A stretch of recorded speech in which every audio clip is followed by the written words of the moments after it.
కథావాణికి స్వాగతం. కథావాణి శ్రోతలందరికీ చెప్పాలని ఉందికి స్వాగతం. ఈరోజు ఫిబ్రవరి 14 ప్రేమికుల దినోత్సవం.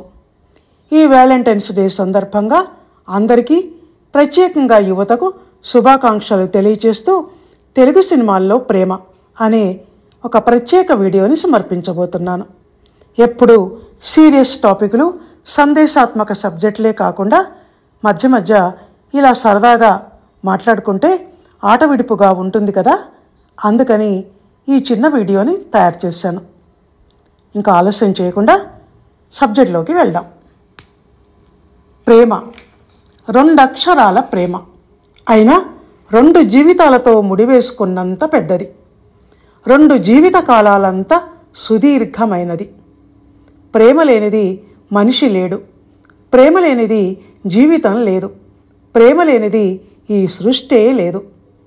ప్రకృతి ఎంత సహజమైందో ప్రేమ కూడా అంత సహజమైంది. మనిషి ఎప్పుడు పుడతాడో ప్రేమ కూడా అప్పుడే పుడుతుంది. అందుకని ఏదో సందర్భంలో ఒక సినిమాలో ఒక ప్రేమికుడు ప్రియురాల్ని అడిగినట్టు, ప్రేమంటే తెలుసా నీకు అని ఆమెనే కాదు, ఎవరిని అడగాల్సిన పని లేదు. ప్రేమంటే తెలియని వాళ్ళు ఉండరు. అది తెలిసిన వాళ్ళు ప్రేమ ఎంత మధురం అని అనుకోకుండానూ ఉండలేరు. ఎందుకంటే ప్రయత్నించి ఎవ్వరినీ ప్రేమించరు. ప్యార్ కియా నహీ జాతా ప్యార్ హో జాతా హై అన్న మాటలు నిజం. నా మటుకు నాకు మాటిమాటికి ఇలా ప్రేమ ప్రేమ ప్యార్ ప్యార్ అంటుంటే అదేదో పుస్తకాల భాష, మీదు మిక్కిలి ప్రబంధాల భాష మాట్లాడుతున్నట్టు అనిపిస్తుంది. ఇక లవ్ అన్న పదం అయితే ఏంటో కృత్రిమంగా అనిపిస్తుంది. ఎందుకంటే ఇప్పుడు పొడ్డూడని పిల్లలు కూడా లవ్ లవ్ అంటున్నారు. అమ్మ కడుపులో నుంచి బయటపడుతూనే క్యార్ క్యార్ అని ఏడవకుండా ప్యార్ ప్యార్ అని ఏడుస్తున్నారు.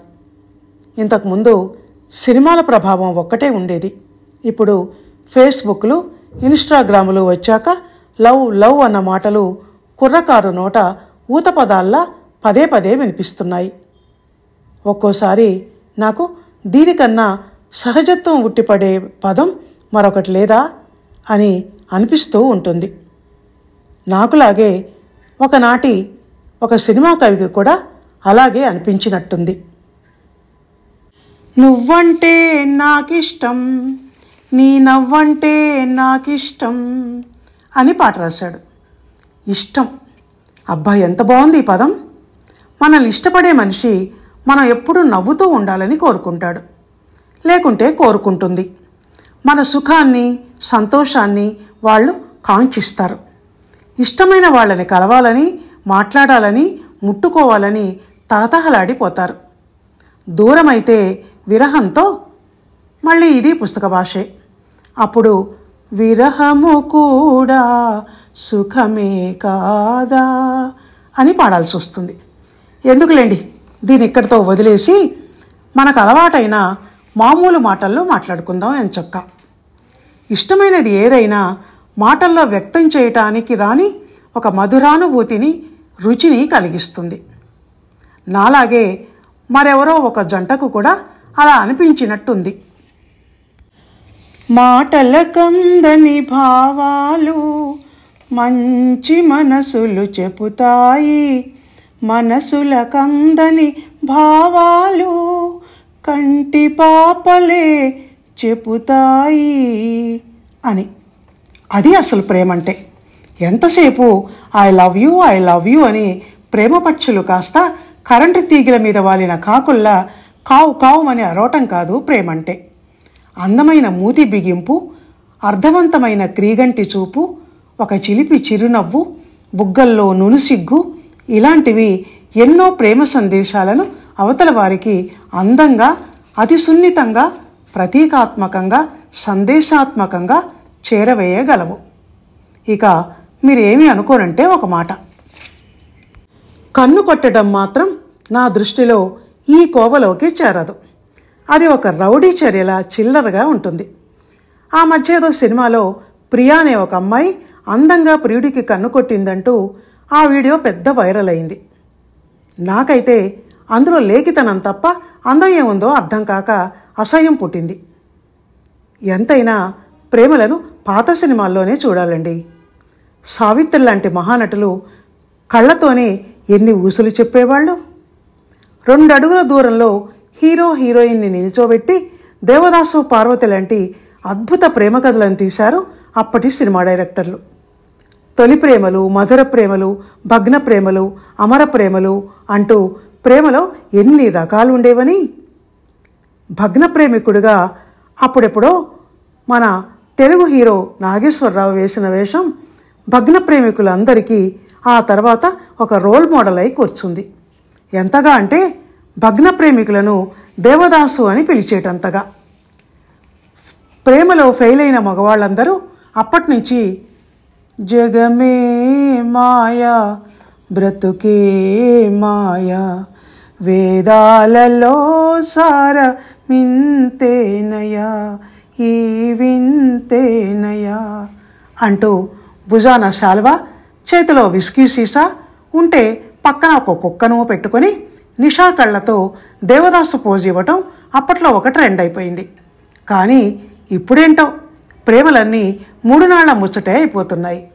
ఇప్పుడే ప్రేమించుకొని మళ్ళీ ఇప్పుడే నవ్వుతూ బ్రేకప్లు చెప్పుకొని విడిపోవటమే కాక బ్రేకప్ పార్టీలంటూ ఫేర్వెల్ పార్టీలు కూడా ఇచ్చుకుంటూ టాటా వీడికోలు గుడ్ బై ఇంక సెలవు అని పాటలు కూడా పాడుకుంటున్నారు.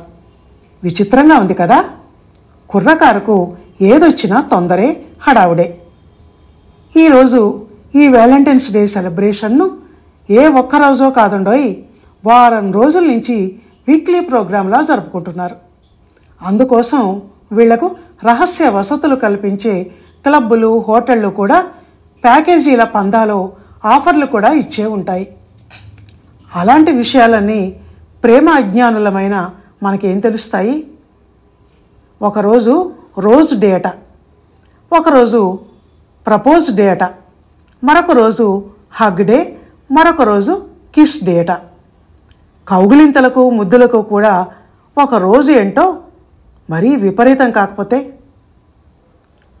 ఆఖరి రోజైన ఈ వ్యాలంటైన్స్ డే రోజు ఇక క్లబ్బుల్లో మందులు, చిందులు కాబోలు. ఈ ప్రేమ పైత్యం యువత హృదయాలలో అరచేతి మందాన పేరుకొని పోయినట్టుంది. ఆ విషయం అలా ఉంచితే హృదయం అనగానే ఇక్కడ ఒక పాత సినిమా పాట గుర్తొచ్చిందండి. నా హృదయంలో నిదురించే చెలి, కలలలోనే కవ్వించే సఖే, మయూరివై వయారివై నేడే నటన మాడినావే నన్ను దోచినావే. అదే ఆ పాట. హృదయానికి ప్రేమకు ఎంతటి అవినాభావ సంబంధమో కదా. ఈ విషయాన్ని పాతకాలం కవులు మాత్రమే కనిపెట్టారు. నిజం చెప్పాలంటే ప్రేయసీ ప్రియుల ఈ ముద్దులు, కౌగిళ్ళు, ప్రేమలేఖలు పెద్దలు ఒప్పుకోకపోతే ప్రేయస్ని ఎత్తుకుపోయి పెళ్లి చేసుకోవటాలు ఇవన్నీ పాతకాలపు సినిమాల్లోనూ ఉండేవి. కానీ ఇప్పటిలా బహిరంగంగా కాక భావగర్భితంగా, అన్యాపదేశంగా, సాహిత్యభరితంగా, ప్రతీకాత్మకంగా ఉండేవి. ఆకుచాటు పిందె తడిసే పాటల. ఇక లవ్ లెటర్స్ అయితే ప్రేమలేఖ రాశ నీకంది ఉంటది, పూల బాణమేష ఎదకంది ఉంటది. ఎంత బాగుందో కదా ఈ పాటలోని భావం, సాహిత్యం. ఈ సినిమాలు ఏవీ లేని పురాణ ఇతిహాస కాలంలోనూ దేవతలు సైతం ప్రేమ పెళ్ళిళ్ళే చేసుకున్నారు. ఆది దంపతులైన శివపార్వతులది ప్రేమించి చేసుకున్న కళ్యాణం. వెంకటేశ్వర స్వామి పద్మావతులది అంతే. ఇక రుక్మిణి అయితే కృష్ణునికి ప్రేమలేఖ రాయడమే కాదు, ఆయనతో రహస్యంగా ఇంటి నుంచి బయటికి వచ్చి మరీ పెళ్లి చేసుకుంది. ఈ కాలం పిల్లలు ఈ పురాణాలు గట్రా చదవరు, కానీ చదివి ఉంటే ప్రేమకు పేటెంట్ హక్కులు తమకే ఉన్నట్టు మరి మేము ప్రేమించుకున్నామోహో అని చాటింపు వేయరు. ప్రేమలేఖ రాయడం అయిపోయిందా? ఇప్పుడు ఈ ముద్దు పాటను చూడండి, ఎంత సాహితీభరితంగా ఉందో. అడగక ఇచ్చిన మనసే ముద్దు, అంది అందని అందమే ముద్దు, విరిసి విరియని పువ్వే ముద్దు, తెలిసి తెలియని మమతే ముద్దు. మనసు ముద్దు, మమత ముద్దు, అందం ముద్దు అంటూ సాగుతుంది ఈ పాట. అప్పుడు పాటలన్నీ ఇంత బాగా రాసినా అందులో ముద్దు అన్న 2 అక్షరాల మాటను పెట్టడానికి సెన్సార్ కత్తెరకు భయపడేవాళ్ళు కవులు. ఆ రోజుల్లో చిటపట చినుకులు పడుతూ ఉంటే పాట పెద్ద బూతుపాటగా సభ్య సమాజంచే చెడామడా తిట్లు తినేసింది. కానీ ఇప్పుడు సెన్సార్ వాళ్ళు లేరు, నోరు విప్పే సభ్య సమాజం పెద్దలు లేరు. అందుకే డైరెక్టర్ ఇష్టారాజ్యం అయిపోయింది వెండితెర. ఆ కాలం సినిమాలు ప్రేమకు అర్థం భావం చెప్పిన సినిమాలు. ప్రేమ అంటే అది మనసుకు సంబంధించిన మధురానుభూతి అని చాటి చెప్పిన సినిమాలు. ప్రేమ అంటే ఓ తపన, ప్రేమంటే ఓ తపస్సు, ప్రేమంటే ఒక త్యాగం అంటూ ప్రేమకు పట్టాభిషేకం చేసిన సినిమాలు కూడా ఉన్నాయి. ఒక దేవుడి గుడిలో ఒక దేవత ఒడిలో నిదురించే అనురాగం, కురిపించే అభిషేకం, ప్రేమాభిషేకం, ప్రేమకు పట్టాభిషేకం అంటూ సాగుతుంది ఆ పాట. అప్పుడు సాహితీ విలువలున్న అద్భుతమైన పాటలు వచ్చాయి. సంగీత దర్శకులు లయబద్ధమైన బాణీలు కడితే సుశీల, ఘంటసాల వంటి గాయకులు మధురమైన స్వరాలతో పాడిన పాటలను హిట్ లిస్టులో చేర్చారు. ఆఖరికి ఫస్ట్ నైట్ పాటలను కూడా సంగీత సాహిత్య భరితం చేశారు.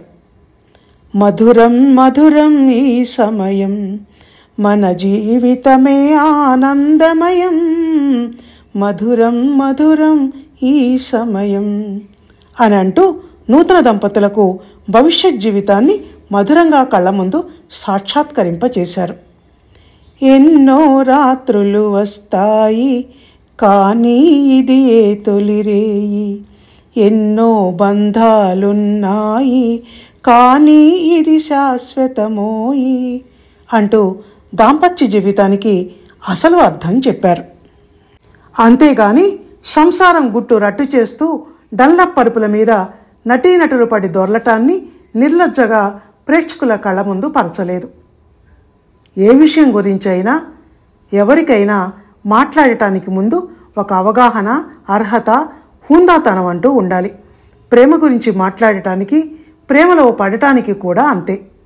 ప్రేమించటం, ప్రేమించాక దాన్ని నిలబెట్టుకోవటం ఒక్కోసారి ప్రేమ త్యాగాన్ని కోరుతుందని తెలుసుకొని ప్రేమ ఫలించనప్పుడు నీ సుఖమే నే కోరుకున్నా, నిన్ను వీడి అందుకే వెళుతున్నా, నీ సుఖమే నే కోరుకున్నా అని మనసులోనే పాడుకుంటూ పక్కకు తప్పుకోవటం చేయగలగాలి. కానీ పగలు కక్షలు పెంచుకొని ప్రియురాలి మీద దాడి చేసి ఆమె జీవితంతో పాటు తన జీవితాన్ని విషాదభరితం చేయకూడదు, చేసుకోకూడదు. ప్రేమ అనేది ఆషామాషి వ్యవహారం కాదని, అనుభూతి ప్రధానమైందని తెలుసుకున్నప్పుడే ఈ ప్రేమికుల దినోత్సవానికి ఓ అర్థం, ప్రయోజనం అని చెప్తూ ఈ ప్రత్యేక వీడియోని ఇంతటితో ముగిస్తున్నాను.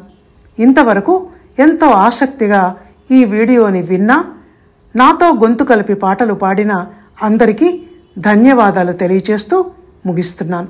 ఇక సెలవు.